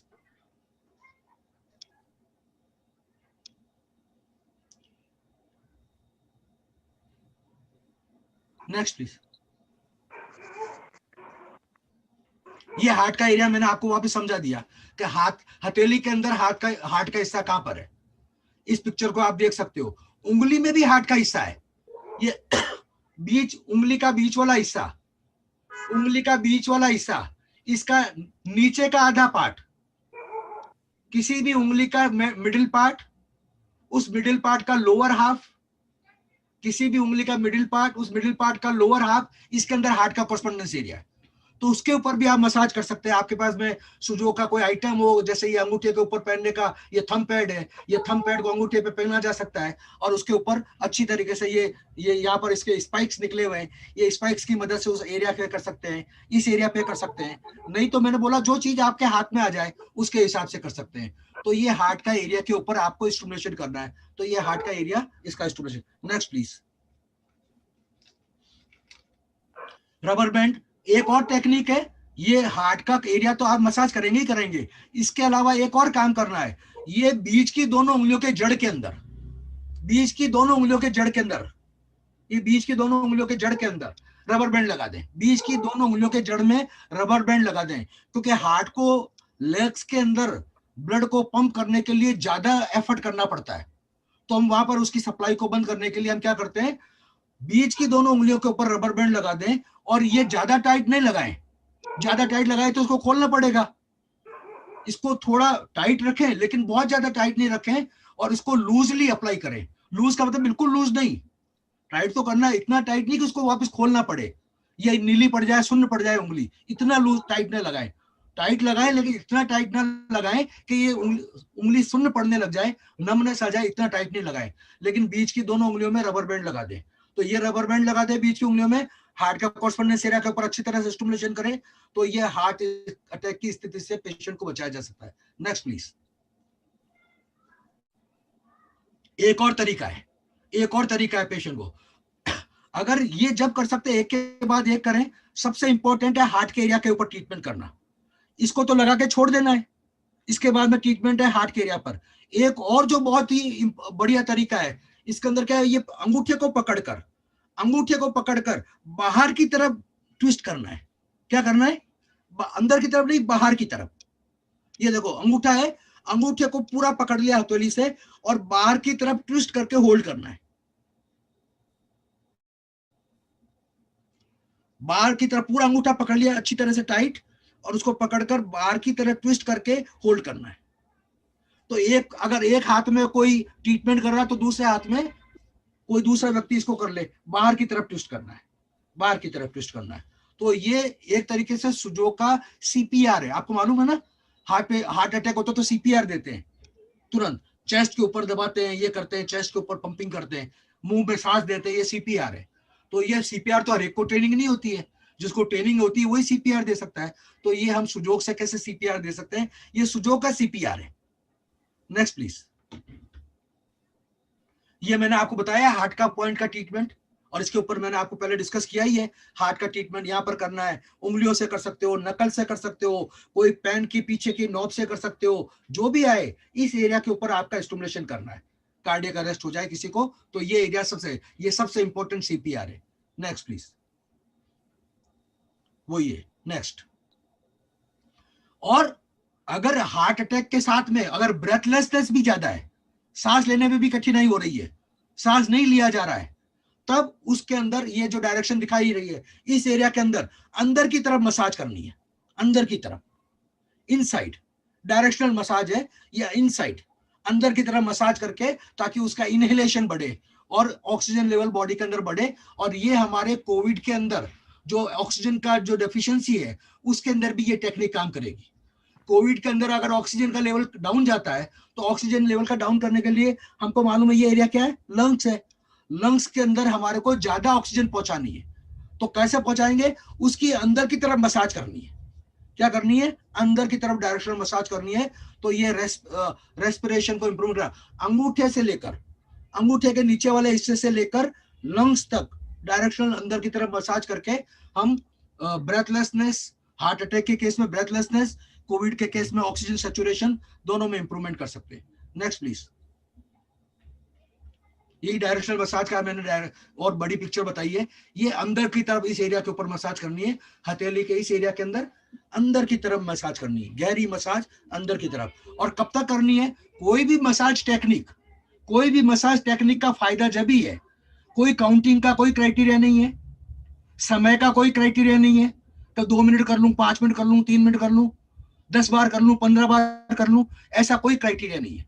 एक ही क्राइटेरिया है, किसी भी एरिया पे जब मसाज कर रहे हैं तो मसाज जब भी कर रहे हैं, जिस वक्त कर रहे हैं, मसाज करते वक्त मसाज करते करते वो एरिया रेड एंड वार्म हो जाना चाहिए, यानी लाल और गर्म, खाली लाल भी नहीं, खाली गर्म भी नहीं, इतनी देर मसाज करनी है किसी भी एरिया के ऊपर कि मसाज कर से वो एरिया लाल और गर्म हो जाए, red and warm, red and warm हो जाना चाहिए, तो वो सफिशिएंट मसाज है।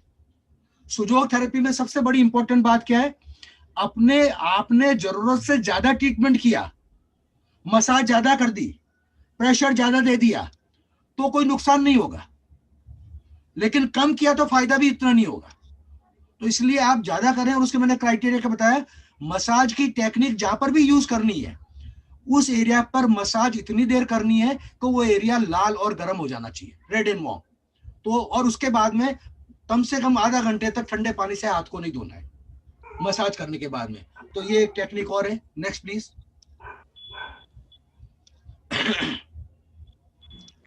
एक और तरीका है, कलर थेरेपी का यूज कर सकते हैं। हार्ट अटैक के केस में क्या करना है, हार्ट के अटैक के केस के अंदर दो ऑर्गन को हमारे को उस वक्त स्ट्रेंथन करना है, मजबूत करना है, दो ऑर्गन, एक तो हार्ट को सपोर्ट करना है और लंग्स को सपोर्ट करना है, हार्ट और लंग्स को सपोर्ट करना है। तो ये पिक्चर मैंने बताई है, इस पिक्चर के अंदर इस तरीके से दो लाइन खींच दें आप, पहली लाइन ब्राउन कलर की और दूसरी लाइन रेड कलर की। इंडेक्स फिंगर के अंदर दोनों कॉर्नर पर, अंगूठे के तरफ वाले कॉर्नर पर ब्राउन लाइन और मिडिल फिंगर के पास वाले कॉर्नर पर रेड लाइन स्केच पेन से ड्रॉ कर दें। ये हार्ट और लंग्स को सपोर्ट देने के लिए कलर थेरेपी का सुजो का ट्रीटमेंट, बिना किसी जानकारी के, कोई जरूरत नहीं है आपको, खाली ध्यान रखना कि कहां खींचनी है। तो अंगूठे की तरफ वाला जो कॉर्नर है इंडेक्स फिंगर का, कोई भी हाथ हो, दोनों में कर दें, दोनों में कर दें, अटैक के केस में दोनों में कर दें। तो अंगूठे के पास वाला जो कॉर्नर है इंडेक्स फिंगर का, उसमें ब्राउन कलर की लाइन, और मिडिल फिंगर के पास में जो कॉर्नर है इंडेक्स फिंगर का, उसमें रेड कलर की लाइन ड्रॉ कर दें। तो इस तरीके से लाइन ड्रॉ कर दें स्केच पेन से हार्ट कार्डियक अरेस्ट के केस के अंदर। Next please. और अस्थमा का अटैक हो या कार्डियक अरेस्ट की वजह से सांस लेने में कठिनाई हो रही हो, दोनों केस के अंदर ट्रीटमेंट फॉर अस्थमा अटैक, यानी कोई भी तरह का डिस्पेनिया हो गया हो जिसकी वजह से सांस नहीं ली जा रही हो, डिफिकल्ट ब्रीदिंग हो, तो उसके लिए बहुत स्पेशल पॉइंट है, ये एक स्पेशल पॉइंट है, ये अंगूठे की जड़ के अंदर, हथेली पर, हथेली के कॉर्नर पर, ये अंगूठे का जो कॉर्नर है साइड, अंगूठे की साइड के कॉर्नर में नीचे आ जाओ, कलाई के पास में, कलाई के पास में ये वाला जो हिस्सा है, इसके ऊपर बहुत अच्छी तरीके से स्टिमुलेशन करना, प्रेशर करना, इस तरीके से बहुत अच्छी तरीके से स्टिमुलेशन करके खूब प्रेशर देना है, अच्छा गहरा प्रेशर। कब तक, जब तक आराम ना हो जाए ब्रीदिंग में। तो ये ब्रीदिंग के लिए अगेन, इसको भी आप कोविड के केस के अंदर जब सांस लेने में कठिनाई हो, ऑक्सीजन का लेवल कम हो, अस्थमा का अटैक हो, डिस्पेनिया हो, हार्ट अटैक के साथ के अंदर ब्रीदिंग की प्रॉब्लम हो, उस सारे केसेस के अंदर इस पॉइंट को स्पेशल पॉइंट है। यानी ये अंगूठा, अंगूठे की कॉर्नर से नीचे उतर जाओ कलाई तक, और ये हथेली के अंदर यहाँ पर, ये पॉइंट इस तरीके से अच्छी तरीके से, ये यहाँ पर कॉर्नर पर, सामने की तरफ नहीं, अंगूठे के सामने की तरफ से नहीं, अंगूठे की बिल्कुल साइड से नीचे आ जाओ, और ये जड़ के अंदर यहाँ पर एक पॉइंट है जिसको हम यूज कर सकते हैं treatment for asthma attack, treatment for cardiac insufficiency, and in the case of Covid also. Next please. आजकल ये भी बात काफी कॉमन होने लगी है, फेंटिंग, कोलैप्स, अचानक कोई फेंट हो जाए, फेंट हो जाए। वैसे ये मेडिकल है, मेडिकल प्रॉब्लम है ये। हाँ, वैसोवेगल इनसफिशिएंसी हो जाती है, ब्लड वेसल्स के अंदर ब्लड की सर्कुलेशन कम हो जाता है, उस केस के अंदर फेंटिंग हो जाती है, अचानक गिर जाता है, कोलैप्स जैसी स्थिति बन जाती है, अनकॉन्शियसनेस हो जाती है। ऐसे केसेस के अंदर पेशेंट को कैसे सपोर्ट देकर वापस कैसे कॉन्शियसनेस रिगेन की जाए, उसको फेंटिंग से कैसे बाहर निकाला जाए, क्योंकि फेंटिंग इसके अंदर आप उस ये कभी कभी एपिलेप्सी से भी किसी को दौरा आ सकता है, जिसको कहते हैं मिर्गी का दौरा अटैक। तो एपिलेप्सी से हो या बिना किसी कारण के हो, कोई भी तरह की फेंटिंग हो, अनकॉन्शियसनेस हो, उसके केस के अंदर बहुत सरल तरीके से हम उसको वापस रिवाइव कर सकते हैं। तो ये कैसे करेंगे, नेक्स्ट प्लीज। ये एक स्पेशल पॉइंट है, ये स्पेशल पॉइंट बॉडी में यहां पर है, नाक के बिल्कुल नीचे, होठ के बीच में, ऊपर वाले होठ के सेंटर में। ये पॉइंट भी कर सकते हैं, लेकिन ये पॉइंट हमारे कहां, हाथ में कहां पर है, ये जो अंगूठा है, अंगूठे का जो नाखून है, नाखून के ऊपर की बॉर्डर का जो सेंटर है उसके जस्ट ऊपर स्किन के ऊपर ये पॉइंट है, ये पॉइंट, ये वाला पॉइंट, यानी अंगूठा, अंगूठे का नाखून वाला हिस्सा। और अगर यूं अंगूठा देखा है तो अंगूठे की नेल का बॉटम, नेल का बॉटम, और नेल का बॉटम, उसका सेंटर और उसके जस्ट ऊपर स्किन के ऊपर ये पॉइंट है। उसको किसी भी स्टिक से, किसी भी पेन के कॉर्नर से, कोई पेंसिल से इसके ऊपर थोड़ा सा दबाव देकर, थोड़ा सा, ये सेंसिटिव एरिया, इस पर ज्यादा स्ट्रॉन्ग दबाव नहीं देना है, इसके ऊपर अच्छा स्टिमुलेशन करके या उंगली से इसके ऊपर मसाज कर कर, और थोड़ी सी देर मसाज करने से ही आदमी की फेंटिंग ठीक हो जाती है और उसकी कॉन्शियसनेस रिकवर हो जाती है। तो ये बहुत बहुत सरल और हाईली इफेक्टिव टेक्निक है, कोई भी फेंट हो जाए तो उसको कैसे रिकवर करना। Next please. ये और है, अगर वो फेंटिंग में एक फेंटिंग के अलावा, फेंटिंग तो एक मोमेंटरीली होती है, कोलैप्स ऐसी सिचुएशन होती है कि अगर आप पेशेंट को ट्रीट ना करें तो वो रिकवरी उसकी जल्दी नहीं होती है। फेंटिंग इन एनी केस कुछ मिनट्स के अंदर अपने आप निकल जाती है, लेकिन अगर कोलैप्स जैसी सिचुएशन है और ब्रीदिंग ट्रबल होने लगी है, सांस रुकने लगा है, उस केस के अंदर ये बहुत ही इंपॉर्टेंट पॉइंट है, ये सारी फिंगर के टिप्स के ऊपर, सारी फिंगर के टिप्स के ऊपर उसकी अच्छी तरह से मसाज की जाए, सारी फिंगर के टिप्स के ऊपर, सारी फिंगर टिप्स के ऊपर अच्छी तरह से मसाज की जाए। Next please.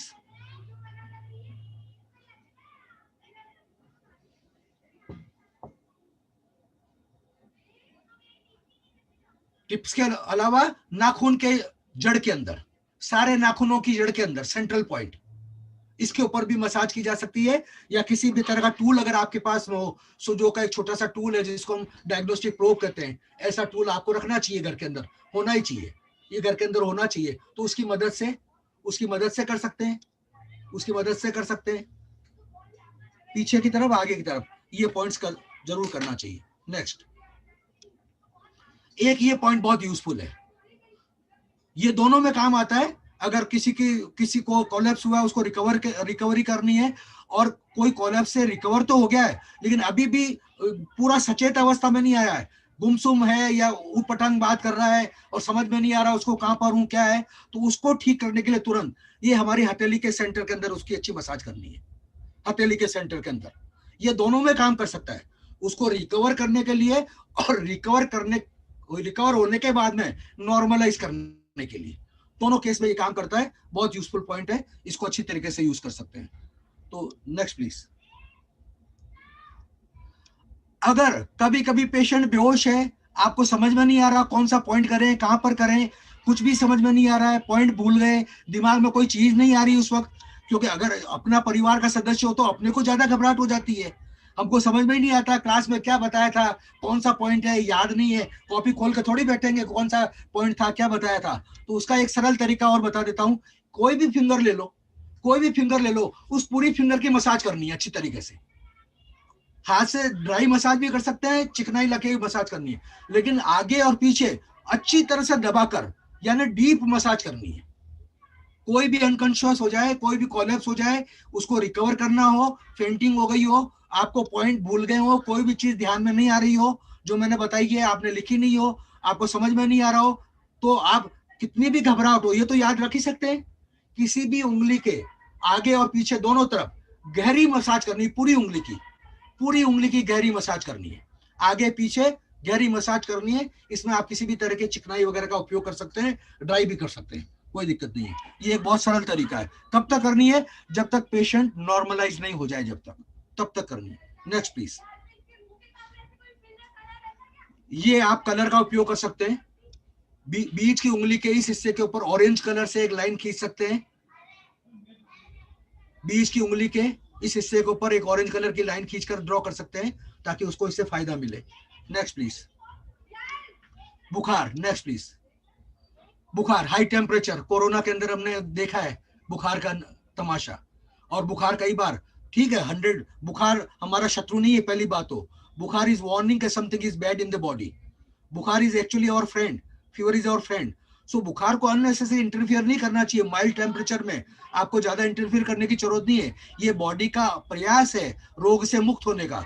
लेकिन जब बुखार हाई चला जाए, हाई फीवर होने लग जाए, 101, 2, 3 होने लगे, तो ये बॉडी में फायदे की जगह नुकसान करने लगता है। तो उस केस के अंदर किस तरीके से हम बुखार को ठीक कर सकते हैं, ये बहुत ही सरल तरीका है, इफेक्टिव तरीका है। वही तरीका हम फिंगर टिप्स के ऊपर ब्लैक कलर लगा सकते हैं, या सारी फिंगर टिप्स के ऊपर आइस क्यूब से आइस रगड़ सकते हैं। क्या रखते हैं, पहले के जमाने में क्या करते, ठंडी पट्टी लगाते थे ना सर पे, बुखार में क्या करते हैं, आज भी लगते हैं, ठंडी पट्टी सर पे लगाते हैं। तो उससे ज्यादा इफेक्टिव तरीका है कि बर्फ का टुकड़ा लेकर हमारी सारी उंगलियों के टिप्स के ऊपर उसको रगड़ना है। तो फिंगर टिप्स के ऊपर आइस क्यूब से मसाज करें, या अगर मसाज नहीं होती है तो एक बाउल में आइस क्यूब ले लो, एक बाउल में आइस क्यूब लेके और उंगलियों को उसमें दबा दो, उसको बाउल में आइस क्यूब रख के और सारी उंगलियों की टिप को उसमें रखो।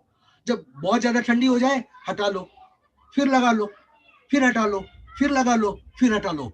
तो हाई टेम्परेचर को इससे इजी तरीके से कंट्रोल किया जा सकेगा, काफी इजी तरीके से कंट्रोल किया जा सकता है। Next please. ये कलर से भी काम कर सकते हो। अगर छोटा बच्चा है, बुखार के साथ में सर्दी भी लग रही है, तो फिर तो ये आइस कैसे लगाएंगे, ठंड भी लग रही है, बुखार भी आ रहा है, आइस नहीं लगा सकते।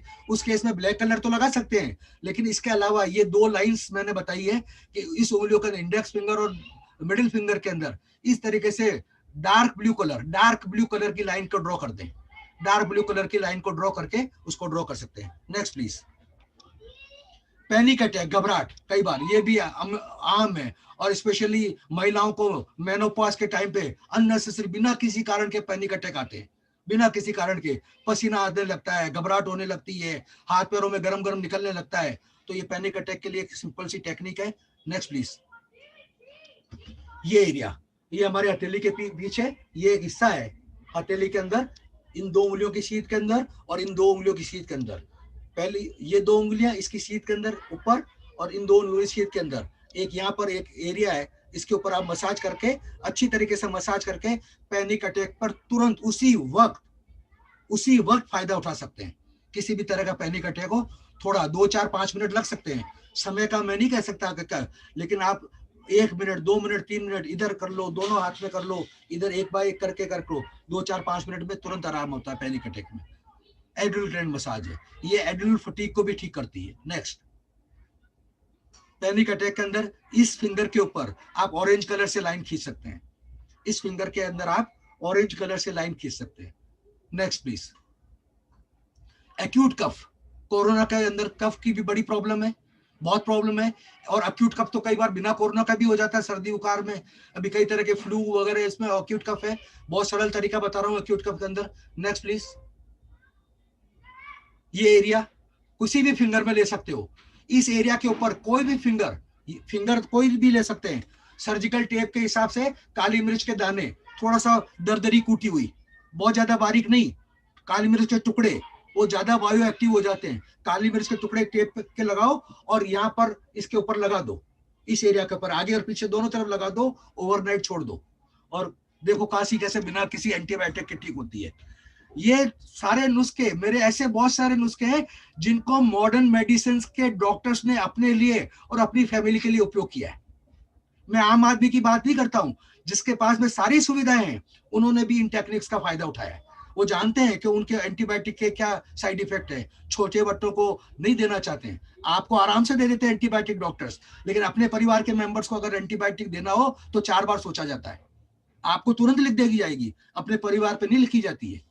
तो ये एक बहुत सरल तरीका है, यहाँ पर ब्लैक पेपर के यानी काली मिर्च के छोटे टुकड़े करके बांध दें और उसके ऊपर उसको उसके माध्यम से दबाव भी दे दें, और ज्यादा सोने पे सुहागा, बांधे तो भी फायदा करता है और उसको दबाव देंगे तो और जल्दी फायदा करता है। Next please.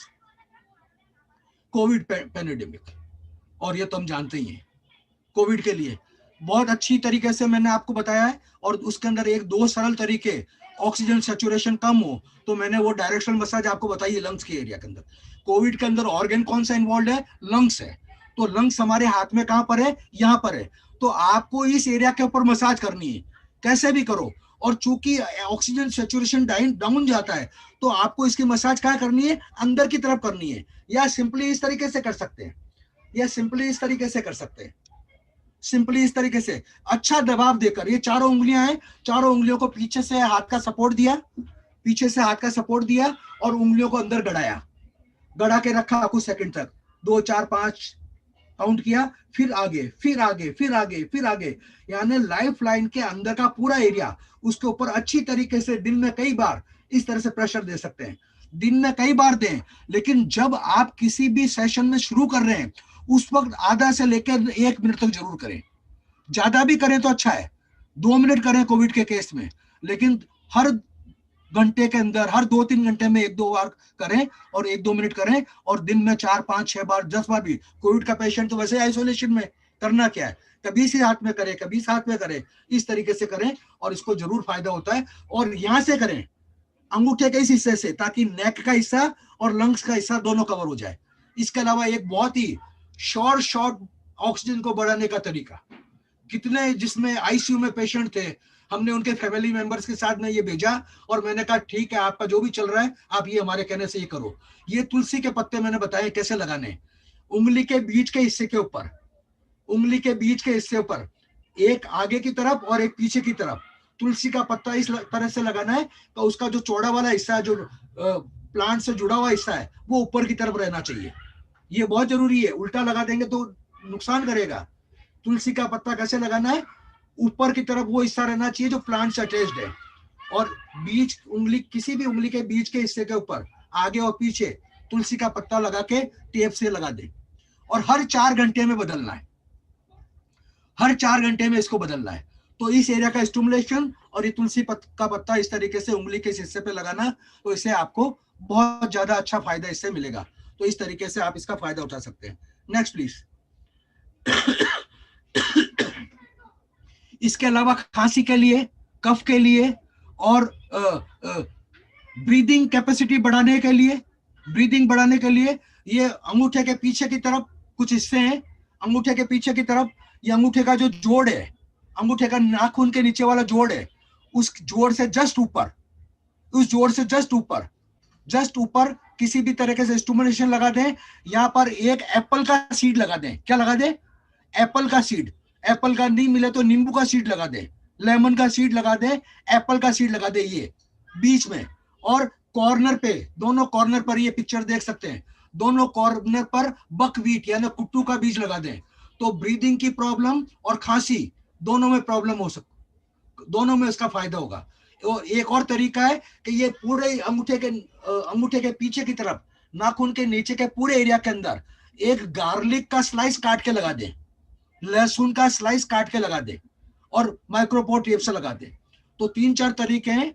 लेमन सीड लगाएं इस जोड़ के पास में, दोनों कॉर्नर पर बकवीट लगाएं और उसके ऊपर आप अच्छी तरीके से टाइम स्टिमुलेशन भी दें, यानी बकवीट जो लगाएं को दबाना भी है, और ये जो गार्लिक स्लाइस लगाया है या लेमन सीड लगाया उसको दबाने की जरूरत नहीं है।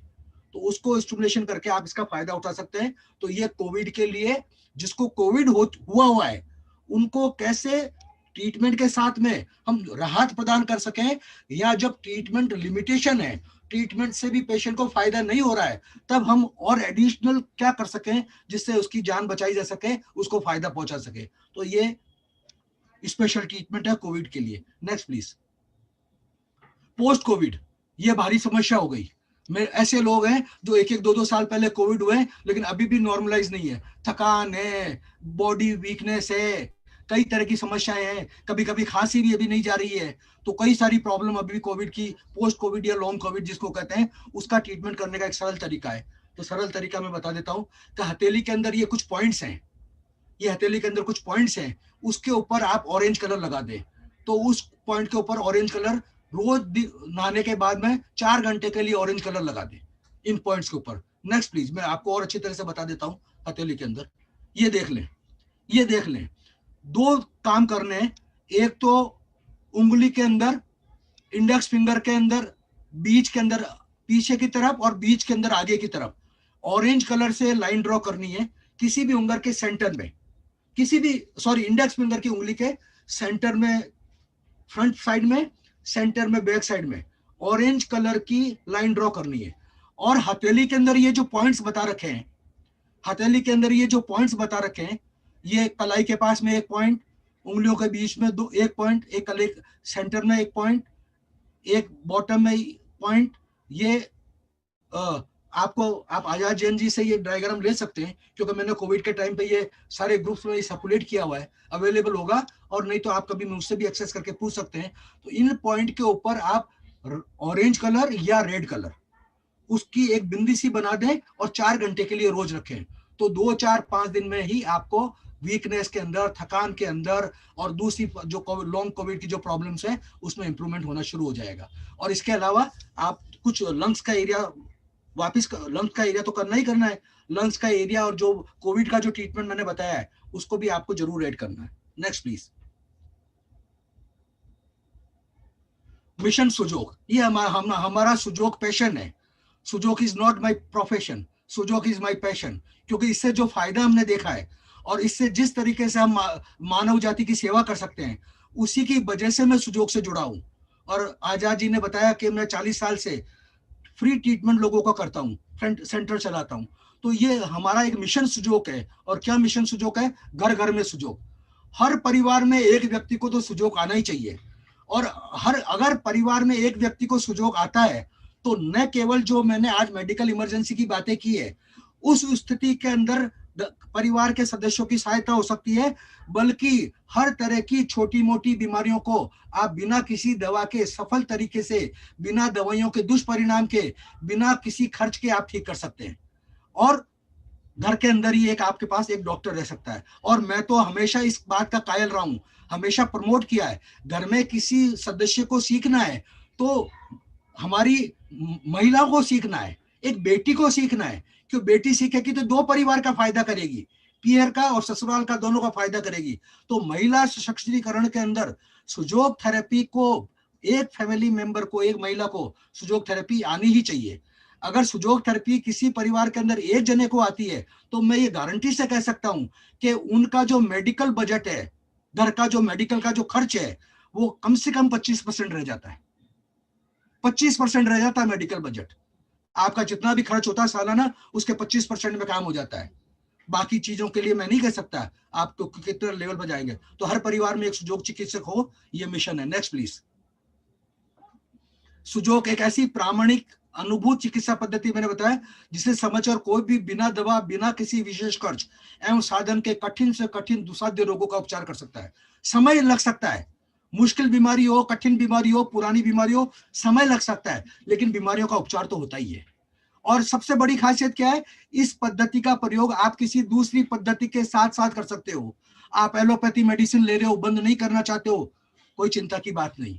आप आयुर्वेदिक ले रहे हो, आप होम्योपैथी ले रहे हो, आप फिजियोथेरेपी करो, कुछ भी करवाओ, उसके साथ में सुजोग का कॉम्बिनेशन करके आप इसका फायदा उठा सकते हो, क्योंकि इस पद्धति का कोई साइड इफेक्ट और आफ्टर नहीं है। Next please. नेक्स्ट।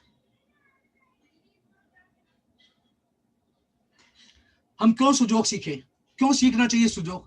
सुजोग सीखकर हम अपना, अपने परिजनों, मित्रों इत्यादि का उपचार कर उन्हें महंगे खर्च और दवाओं के दुष्प्रभाव से बचा सकते हैं। आपात परिस्थितियों में व्यक्ति की जान बचा सकते हैं। जरूरतमंद लोगों का उपचार कर समाज सेवा कर सकते हैं। जो लोग सोशल वर्क करना चाहते हैं, इससे बड़ा सोशल वर्क क्या हो सकता है?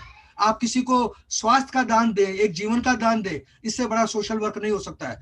बिना अधिक निवेश के कोई भी इन्वेस्टमेंट ही नहीं होता है भाई, खाली लर्निंग करनी है आपको। बिना अधिक निवेश के घर बैठे 1 घंटे करना हो, 2 घंटे करना हो, घर बैठे अपनी सुविधा अनुसार आकर्षक आय अर्जित कर सकते हैं।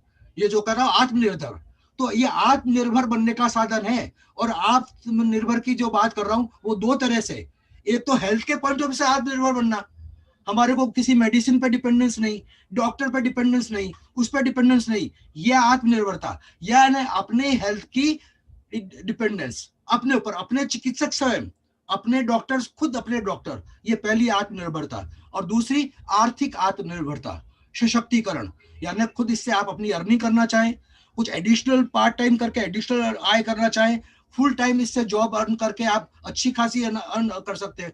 बहुत सारे हजारों हमारे स्टूडेंट्स हैं जो आज अपनी पूरे परिवार का लाइवलीहुड सुजोग थेरेपी से चलाते हैं और सक्सेसफुली चला। तो विभिन्न व्याधियों से पीड़ित लोगों का सफल उपचार कर उनकी मदद कर सकते हैं। उपचार के अतिरिक्त सुजोग द्वारा रोगों की रोकथाम करके स्वस्थ रह सकते हैं। प्रिवेंटिव, जरूरी नहीं कि आपको रोग हो तो सुजोग उपयोग करें। दवा कब लेंगे? जब रोगी होंगे तो। लेकिन सुजोग हम उपयोग कर सकते हैं रोगी ना हो, स्वस्थ रह सके उसके लिए भी सुजोग का उपयोग कर सकते हैं। लोगों को स्वस्थ रहने हेतु आप मार्गदर्शन दे सकते हैं, आप गाइड कर सकते हैं लोगों को कैसे हेल्दी रहना है, कैसे कोविड के केस में अपने आप को इम्यूनिटी को बना के रखना है, कैसे दवाओं से दूर रहकर अपने आप को स्वस्थ रखना है, इसके लिए गाइड कर सकते हैं। और सुजोग शिक्षक बनकर लोगों को सुजोग सिखा सकते हैं। ये भी इस तरह की भी इनकम कर सकते हैं। पहले सुजोग खुद सीखो, प्रैक्टिस करो, उसके बाद में टीचर बनो और उसको पढ़ाओ। इस तरीके से सुजोग के फायदा कर सकते हैं।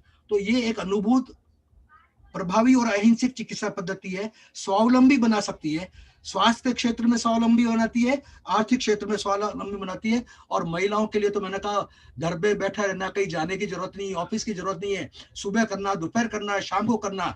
और इवन ये ऐसा काम है जो कोविड में भी बंद नहीं होता है। कोविड में भी टेली गाइडेंस दे सकते हैं, आप टेलीफोन पर लोगों को गाइड कर सकते हैं, आप अपना ऐसा ट्रीटमेंट कर लो, आप वीडियो कॉलिंग से उनको गाइड कर सकते हैं कैसे ट्रीटमेंट करना है। तो ये उपचार का तरीका आपकी आजीविका से आप करते हैं, तो ये आजीविका बंद होती ही नहीं है। लॉकडाउन लग जाए तो भी बंद नहीं होता है, ये काम चालू रहता है। तो इस तरीके से आप कर सकते हैं। तो ये मानव सेवा इस तरह से। Next please. सुजोग प्रशिक्षण, सबसे बड़ी बात है प्रशिक्षण के अंदर, हमारे हिंदुस्तान के अंदर तो हर आदमी टीचर है, हर आदमी गाइड है। तो सुजोग थेरेपी के जन्मदाता प्रोफेसर पाक जेवू, जिनका मैंने आपको चित्र दिखाया था, उनके द्वारा स्थापित ऑर्गेनाइजेशन है इंटरनेशनल सुजोग एसोसिएशन। ये ग्लोबल बॉडी है, दुनिया भर में काम करता है, जिससे मैं भी जुड़ा हुआ हूँ। और हर देश के उनकी एक शाखाएं हैं। और वो विभिन्न कार्यक्रम सुजोग के प्रचार प्रसार के सहित एजुकेशन के लिए विभिन्न कार्यक्रम चलाते हैं। तो सुजोग की बेसिक से लेकर एडवांस लेवल तक की ट्रेनिंग कर सकते हैं। जिसका जैसा रुचि हो, अपना खुद का करना हो, अपना साधारण ट्रीटमेंट करना हो तो बेसिक सफिशिएंट है। आपको इसे प्रोफेशनली आगे बढ़ना हो, कैरियर की तरह से बढ़ाना, 1 लाख 2 लाख रुपए महीने कमाने इसे, तो आपको प्रोफेशनली ट्रेनिंग लेना है। तो उसके लिए कम से कम 4-5 लेवल करने होते हैं। तो अलग अलग level, level 1, level 2, level 3, level 4, 4-5 level करने से आप एक क्वालिफाइड मेडिकल डॉक्टर की तरीके से, जैसे लोग डॉक्टर की डिग्री लेकर ट्रीटमेंट करते हैं, उसी तरह का सक्सेसफुल ट्रीटमेंट 4-5 लेवल के कोर्स करने पे कर सकते हैं, प्रोफेशनली कर सकते हैं। लेकिन उसके अलावा भी आप 1 लेवल करके भी बहुत सारे ट्रीटमेंट कर सकते हैं, 2 लेवल से और ज्यादा कर सकते हैं, उस पर डिपेंड करता है। तो आईएसए द्वारा सुजोग के बेसिक से लेकर एडवांस लेवल तक सर्टिफिकेट मिलता है आईएसए का। और आपको बता दूं, आईएसए जो संस्था है, ये भारत सरकार से लगातार प्रयास कर रही है सुजोग थेरेपी के मान्यता के लिए। और मैं उम्मीद करता हूं कि यह दिन दूर नहीं है जब सुजोग थेरेपी को एक ऑफिशियल मान्यता मिलेगी। एक पहली चिकित्सा पद्धति होगी वैकल्पिक, जिसको भारत सरकार की मान्यता मिल जाएगी। तो हमारा केस ऑलरेडी आगे केस पे चलता है और हम उसमें ऑलरेडी लगे हुए हैं। तो ये सुजोग थेरेपी में कैरियर बनाने का एक स्वर्णिम अवसर है। तो इस तरीके से आप सुजोग का कैरियर बना सकते हैं। Next please. तो आपका बहुत बहुत आभार, आपने मुझे मौका दिया इस काम के लिए। मुझे बहुत खुशी है अगर मैं आपके कुछ भी काम आ सका, और आपको जो मैंने मेरे कुछ शेयरिंग की है वो आपके जीवन में कभी काम आ सके।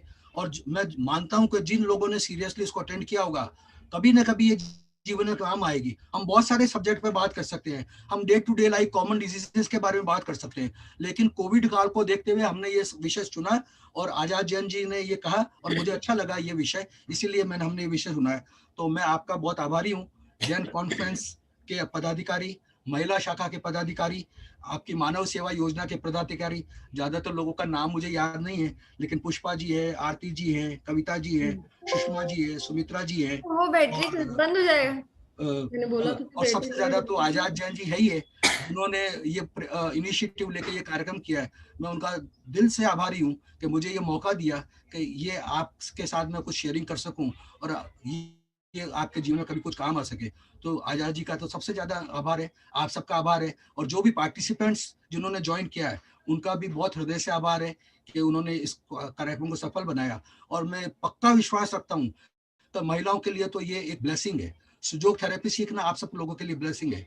आप इसको प्रोफेशनली करना चाहते हैं या ना करना चाहते हैं, मेरा तो एक सपना है कि हर घर में एक लोगों को सुजोग का कम से कम बेसिक नॉलेज जरूर होना चाहिए। तो हम समय समय पर प्रशिक्षण के कोर्स लगाते रहते हैं। आप आगे भी कोई विषय पे, हमारे पास बहुत सारा कंटेंट है, उसके ऊपर किसी पर्टिकुलर विषय पे, डायबिटीज पे, ब्लड प्रेशर पे स्पेशल बात करना चाहेंगे, उसमें भी जरूर करेंगे। Day to day common disease पे भी कोई बात करना हो उस पर करेंगे।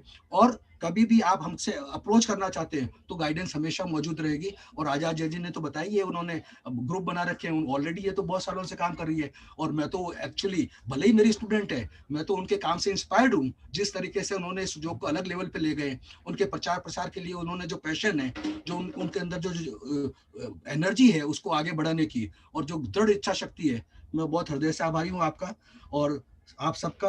आपके बहुत बड़े बड़े बड़े यहाँ के ऑफिस बियरर्स आए, सबको मेरा नमस्ते और आभार और अभिनंदन। और आर के जैन साहब जिन्होंने इतना अच्छा टेक्निकल सपोर्ट दिया कि बिना किसी व्यवधान के हम ये कार्यक्रम कर सके, उनका भी मैं आभारी हूँ। धन्यवाद बहुत बहुत आपको।